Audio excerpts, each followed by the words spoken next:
சீமை கருவேல மரம் நிலத்தடி நீரினை அதிகமாக குடித்து பூமிக்கடியில் உள்ள நீரின் அளவை குறைத்து கொண்டே வருகின்றது.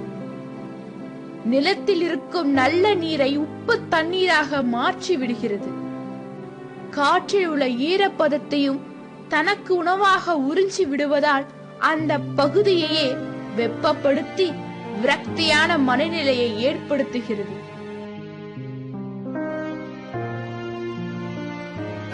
நாங்க இன்டர்நெட்ல அந்த சீமை கருவேல மரத்தோட தீமைகளை பத்தி தெரிஞ்சுக்கிட்டோம். இந்த மரங்களோட தீமைகள்லாம் ரொம்ப பயங்கரமா இருக்கு. எங்க ஸ்கூலை சுத்தி இதெல்லாம் நிறைய இருக்கு.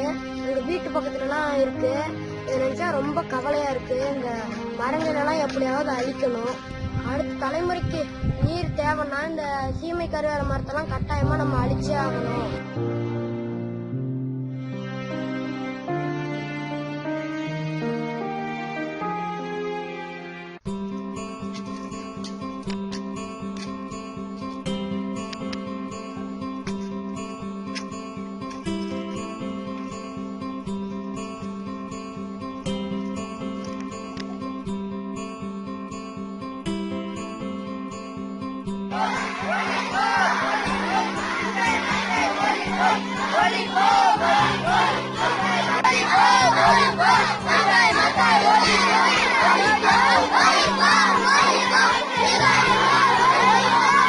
அடேங்கப்பா, அப்ப நீங்க 10 வயசுல இருந்தே இந்த சேவையை செய்ய ஆரம்பிச்சிட்டீங்க போல இருக்கு.